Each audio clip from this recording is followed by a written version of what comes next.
નમસ્કાર દર્શક મિત્રો, ટોક વિથ ભાવનગરમાં હું છું નીતિન સોની। સમગ્ર રાજ્યમાં કમોસમી વરસાદના કારણે ખેડૂતોને પારાવાર મુશ્કેલીનો સામનો કરવાનો વારો આવ્યો છે।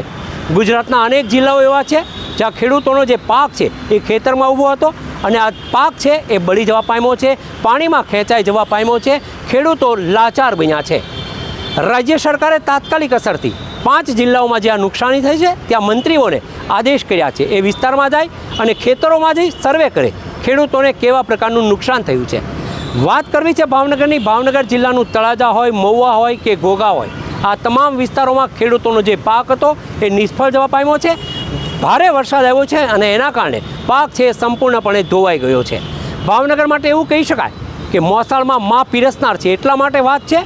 જીતુ વાઘાણી ભાવનગરના છે ધારાસભ્ય, પરંતુ હવે તેઓ કૃષિ મંત્રી બન્યા છે અને આજ સવારથી તેઓ વિવિધ વિસ્તારમાં ફરી રહ્યા છે, ખેડૂતો સાથે વાતચીત કરી રહ્યા છે, ખેડૂતોને કેવી નુકસાની થઈ રહ્યા છે આ બધી જ બાબતો તેઓ જોઈ રહ્યા છે। પણ ખેડૂત એટલા માટે લાચાર બની રહ્યો છે, જ્યારે તેમના ખેતરમાં પાક થયો હોય છે તો ક્યારેક તેમને પોષણક્ષમ ભાવ નથી મળતા, તો ક્યારેક જે પ્રકારે ગ્લોબલ વોર્મિંગનો જે વાવ કહી શકાય કે જે પ્રકારે ઉત્પન્ન થતું હોય છે ગ્લોબલ વોર્મિંગ, અને એના કારણે વાવાઝોડાની સ્થિતિ થાય અથવા તો કમોસમી વરસાદ થાય, માવઠું થાય, ત્યારે ખેડૂતોને પારાવાર નુકસાની થતી હોય છે। અને એના કારણે આ વર્ષે પણ જે પ્રકારે દિવાળીના દિવસો હતા અને ત્યારે ખેડૂતોને માવઠાના કારણે ભારે નુકસાન થવા પામ્યું છે। મંત્રીઓ છે એ આજે રાઉન્ડમાં નીકળ્યા છે, ખેતરોની મુલાકાતે છે। આ વખતે કદાચ સરકાર માટે એવું કહી શકાય, હજુ ભલે વરસાદની આગાહી ચાલી છે, પરંતુ મંત્રીઓ છે ખેતરોમાં પહોંચ્યા છે, ખેતરોમાં જે ખેડૂતો સાથે સંવાદ કરવાના છે, ખેડૂતોને થયેલા નુકસાન અંગે સર્વે કરવાના છે।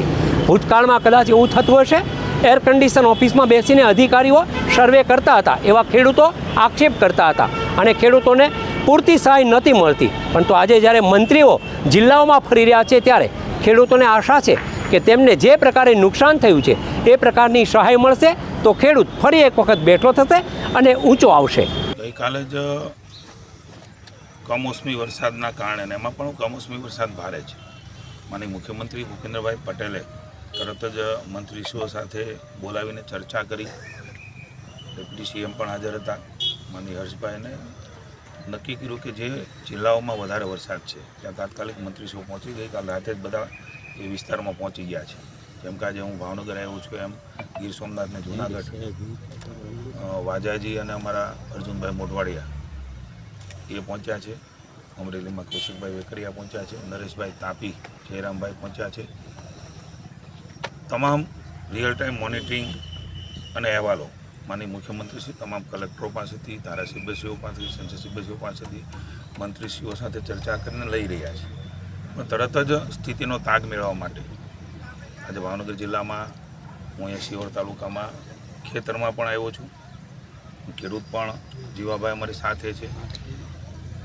કુદરત રૂટતી હોય છે ત્યારે આપણે જાણીએ છીએ કે ખૂબ મુશ્કેલી હોય છે, પણ સરકાર તરીકે સધિયારો આપવા, સમજવા અને કેવી રીતે એને સધિયારો આપીને સહયોગી થઈ શકાય તે માટે થઈને માત્ર 5 જિલ્લા પૂરતા નીકળ્યા છીએ જ્યાં વધારે વરસાદ છે, પણ તમામ જિલ્લાના અહેવાલો હું ખેડૂત મિત્રો બધાને કહેવા માગું છું તે જોડાયેલા છે।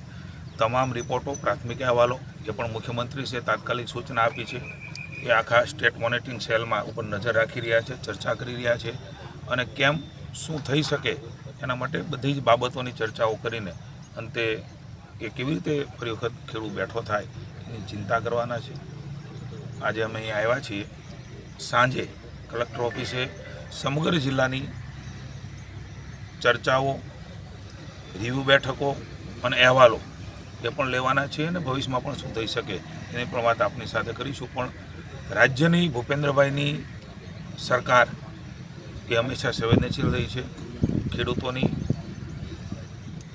પડખું આપીને એમને મદદ કરવા માટે સંવેદનાથી, લાગણીથી એમની સાથે ઊભી છે। એટલે હું આપ સૌના માધ્યમથી તમામ ખેડૂત ભાઈઓને હું વિશ્વાસ અપાવું છું કે ખૂબ સંવેદનાથી આ સરકાર જ્યારે કુદરત આ પ્રકારે કમોસમી વરસાદ રૂપે ઉઠી છે ત્યારે તમારી સાથે ઊભા રહેવા માટેના તમામ પ્રયાસો સરકાર કરશે। હવે આ વાત કરવાની જ્યારે વાત કરો છો ત્યારે પરિસ્થિતિ જોઈને નક્કી થઈ જાય છે કે ખેડૂતોની શું વ્યથા હશે। સમગ્ર ગુજરાતની અંદર વરસાદ પડ્યો છે અને વરસાદ સમગ્ર ગુજરાતમાં પડવાથી ખેડૂતોની જે તમામ જણસ છે અત્યારે તૈયાર એ ઉપર હતી અને જે મોલા ખેડૂતના અરમાન હતા એ અરમાન ભાંગીને ભૂકો થઈ ગયા છે. ખાસ કરીને વાત કરીએ તો સૌરાષ્ટ્રની અંદર મગફળી અને કપાસનું વાવેતર હોય, ડુંગળીનું વાવેતર હોય, અને ગુજરાતમાં જે વાવેતર છે એ ડાંગરનું વાવેતર છે. બધા જ પાકની અંદર 100% નુકસાન છે. હવે ખરીદીની વાત હતી તે દિવસે એક મણનું નક્કી નહોતા કરીએ કે 70 મણ લઈશું, પણ કુદરતે આખો કોળિયો ઝૂંટવી લીધો છે. હવે અમારે માગવાનું કોની પાસેથી? સરકાર પાસેથી અમે એવી જ માગણી કરીએ છીએ કે જે ગયા વર્ષે જે સહાય હતી એ સહાય આ વર્ષે ચૂકવી છે.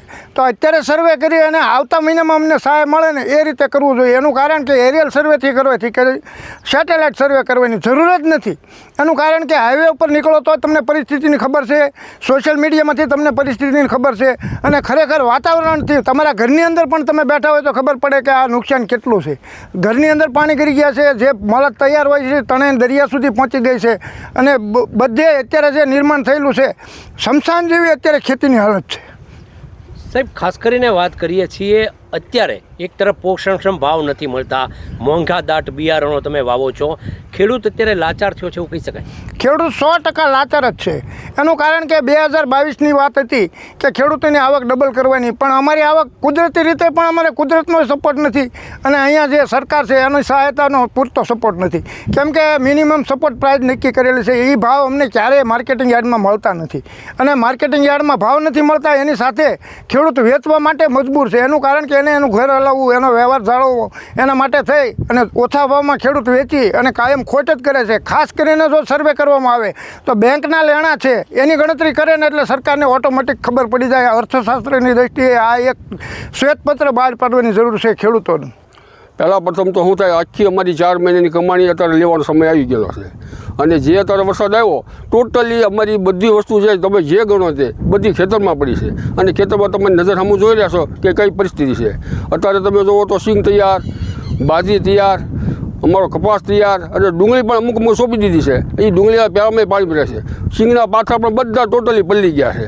અને અમારા મિશ્ર પાકમાં અત્યારે જેટલું કઠોળ, મગ, અડદ છે, અને હારા મારો પાકે એના બદલે એનો નાશ થઈ ગયો છે. અને આમને જો જે રહેશે તો કોઈ હાથમાં લેવું રહેવો પ્રશ્ન જ નહીં રહે, કેમ કે બધું ટોટલી હરી જાય અને ઉગી જાય છે, સમજ્યા? એટલે કોઈ કરતાં કોઈ અત્યારે ખેડૂતને 5 પૈસાની આવક થાય કોઈ દાખલો જ નથી. સરકાર પાસે શું માંગણી હોઈ શકે? સરકાર પાસે સરકાર બધી વાત કરે કે ભાઈ તમે હંગરો કરો, સલામત તળે, પણ શું હોવી જોઈએ? અમારી પાસે રહેવા પર તો ઘર ન હોય તો અમે આ મારી મોલાદ રાખવી ક્યાં? એ વાત કોઈ અમારી પાસે ગોડાઉન નથી કે કોઈ ખેડૂત ભાઈ સગવડતા નથી, તો રાખીને સાચવી શકાય કેમ? અચ્છા, ખાસ કરીને તમે પાક તૈયાર થાય ત્યારે યાર્ડમાં વેચવા જતા હોય છે ત્યારે કેવી સ્થિતિ હોય? હવે યાર્ડની તો વાત જ શું કરવી, એ તો અમારે આખી સરકારે સ્પેશિયલ ટેકાના ભાવ બાંધ્યા, એનો કોઈ ટેકાનો ભાવ આપતું નથી. મન ફાવે તો ગમે ખેડૂતને કાપી નાખે, અને અમારે દેખીતી વાત છે કે હાસવાની સગવડતાનો એટલે અમારે માર્કેટ લઈ જવું પડે. લઈ જવું એટલે કોઈ બેનું નક્કી જ નહીં, સમજ્યા? ગમે એવો તો ભાવ કરે, અધવશ્ય ભાવ રાખેલો હોય એમાંય કાપી નાખે, તો ખેડૂત બહાર રહે હું? આ કઠોળનો પાક છે, અડદ કહેવાય. અડદ છે, આ વરસાદમાં પલ્લીને હાવ ફેંકી દેવા, ખાતરમાં નાખો ખાતર થાય એવા થઈ ગયા છે. પછી આ બાજુમાં મગફળી પડી છે, મગફળીનો પાથરો ઊંચો કરો એટલે અંદરથી પાણી નીતરે છે. એટલે કે બધો પાક કઠોળ છે. પછી અત્યારે ઘાસ ચારા માટે જુવાર વાઢેલી પડી છે, એ બધો નીરાવ ઢોરનો બગડી ગયો છે. એની સામે કઠોળ બધો પાક બગડી ગયો. મગફળી છે, કપાસ છે, કપાસની હાલત જુઓ તમે અત્યારે. માણસનો બધા ખેડૂતો ટોટલી કપાસ વીણવાની તૈયારી ઉપર છે. પાછળ દેખાય મજૂરના ઝૂંપડા છે, એ અમે મજૂર આમ બહારથી બોલાવેલા છીએ, અને એ 4-5 દીથી એમને બેઠેલા મજૂર છે કે એને કપાસ વીણવા માટે અમે ઉધળો કપાસ વીણવા લાવેલા છીએ. 250 રૂપિયા મણ, 200 રૂપિયા મણ એ રીતનો વીણવા લાવેલા છીએ. મજૂર 4-5 દીથી આ વરસાદની ઓલાની લીધે પડેલો છે, અને વરસાદ પડ્યો છે એમાં મજૂર હમણાં 4-5 દી ઘરે જ બેસવાના છે, અને આ બધું પલ્લીને નાશ થઈ ગયું. આમાં કાંઈ લેવું નથી. જો આની અંદર ખેડૂત પૂરેપૂરું સર્વે કરે અને ખેડૂતને સહાય આપે તો વધુ સારું છે. આ બધો પાક નાશ જ થઈ ગયો ટોટલી. સરકાર આદેશ કર્યો છે, 5 જેટલા મંત્રીઓ છે બધા વિસ્તારમાં નીકળ્યા છે સર્વે કરવા માટે. તમારી માંગણી શું સરકાર પાસે? સરકાર પાસે એક જ માંગણી છે કે એના ઘર સર્વે ન કરે તો વધુ સારું, અને ખેડૂતના ઘર સર્વે કરે તો વધુ સારું.